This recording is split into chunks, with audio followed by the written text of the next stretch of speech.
Hello everyone, আসসালামু আলাইকুম। Welcome back to my channel Anaya blog. সবাইকে আমাদের নতুন একটা ব্লগে আবারও স্বাগত। তো আজকে সকালে ঘুম থেকে উঠে আমি প্রথমেই আমার ঘরটা ক্লিন করে নিচ্ছি। এরপরে আমি আমার কিচেনে চলে গিয়েছি। কিচেনে কিছু রাতের একটু থালা বাসন ছিল, সেগুলো ক্লিন করে নিয়েছি। খুব সুন্দরভাবে সেগুলো ক্লিন করে গুছিয়ে রেখে দিয়েছি। পাশাপাশি কিচেনটাও সুন্দরভাবে গুছিয়ে নিয়েছি।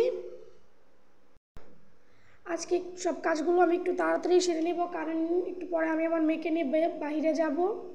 তো যাই হোক, এরপরে আমি কিচেনটা সুন্দর করে গুছিয়ে রান্নাবান্না বসিয়ে দিয়েছি, যাতে রান্নাবান্নার পরে কোনো প্রেশার না পড়ে আমার উপরে। সব কাজ সেরেই আমি বাইরে যাব, যাতে আমার মেয়েকে নিয়ে আমি খুব সুন্দরভাবে টাইমটা স্পেন্ড করতে পারি, কোনো মাথায় কোনো প্রেশার না থাকে, এসে যে এই কাজটা করতে হবে ওই কাজটা করতে হবে এগুলোর কোনো প্যারা না থাকে মাথায় একদমই। তো আমি এখানে সুন্দর করে চালটা ধুয়ে নিয়ে চালটা বসিয়ে দিচ্ছি ভাত রান্নার জন্য। তো এর পাশাপাশি আমি বাকি কাজগুলো করে নিয়েছি অফ ক্যামেরায়। তো এই তো আমি কাজটা সব শেষ করে আমার মেয়েকে নিয়ে চলে আসছি একটা মেলায়। এই মেলাটা আমার বাড়ির পাশে একটা মেলা, খুব কাছেই, যেখান থেকে আমার বাসা থেকে বেশি দূরও না, হয়তো 2 মিনিট লাগতে পারে মেবি। তো আমার মেয়েকে আমার বাড়ি থেকে খুব কাছেই, তো আমার বাড়ি থেকে দেখাও যায়। তো আমি একদিন আমার মেয়েকে জানালা দিয়ে দেখাচ্ছিলাম, দেখো মা এখানে কী হচ্ছে। তো আমার মেয়ে বায়না ধরল, মাম্মি ওখানে কী হয়েছে, চলো আমরা যাই। তো যাই হোক, আপনাদের ভাইয়া থেকে পারমিশন নিয়ে আমি চলে গেলাম মেয়েকে নিয়ে মেলায়। এখানে মেয়ে বাবল দেখে খুবই আনন্দ করছে, খুবই মজা করছে। ও মেলায় এসে তো খুবই খুশি, খুবই মহা আনন্দে আছে আমার মহারানীটা। মাশাল্লাহ মাশাল্লাহ, আমার মেয়েটা খুব সুন্দর করে মেলায় ঘুরছে।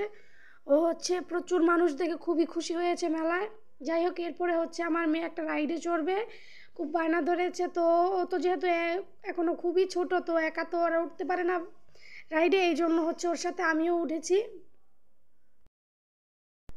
তো আমার মেয়ে রাইডে উঠে খুবই এনজয় করছে, খুবই খুশি হয়েছে, বলছে মাম্মি আই এম হ্যাপি।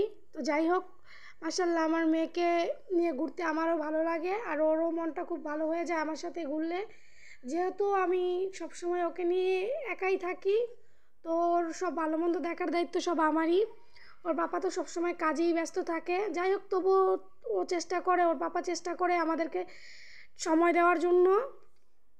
তো এখানে আমি আর আমার মেয়ে রাইডে খুবই মজা করছি। আমার মেয়ে তো এখানে গান শুরু করে দিয়েছে মজা পেয়ে, পাশাপাশি নাচও শুরু করে দিয়েছে। তো আপনারা দেখতে পাচ্ছেন আমার মেয়ে আজকে প্রচুর খুশি হয়েছে, প্রচুর।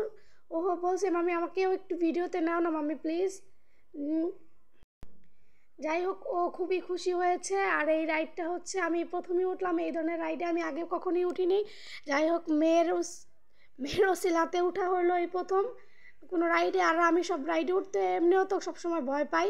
তো এরপরে এটা কি বলে, এই রাইডটাকে আমি বলতে পারি না। তো আমার মেয়ে বায়না ধরছে যে মাম্মি আমি এই রাইডটা উঠবো। তো বললাম যে মাম্মি তুমি তো এখন খুব ছোটো, তুমি তো এটা উঠতে পারবে না। তো আপনারা দেখতে পাচ্ছেন আমার মেয়ে কীভাবে কান্না জুড়ে দিয়েছে বায়না। তো এরপরে আমি পুরো মেলাটা ঘুরিয়ে দেখালাম একটু আপনাদের। তো যাই হোক, আমার ভিডিওটা যদি ভালো লাগে একটা লাইক, কমেন্ট এবং আমার চ্যানেলটা সাবস্ক্রাইব করে আমার পাশে থাকবেন। এরপর মেয়েকে নিয়ে এরপরে বাসায় চলে আসছি। ভিডিওটা এরপরে যে ক্লিপটা দেখতে পাচ্ছেন, এটা পরের দিনও মেয়ের বায়নার কারণে নিয়ে গিয়েছি। তো আমার ছোটো বোনও এসেছিলো আমার বাসায়, তো ওকে নিয়েও একটু ঘুরতে গিয়েছিলাম মেলায়। তো ওর সাথেও আজকে এই রাইডটায় উঠেছে আমার মেয়ে। তো সেই জন্য একটু ক্লিপ নিয়ে ভাবলাম যে আপনাদের সাথে শেয়ার করি।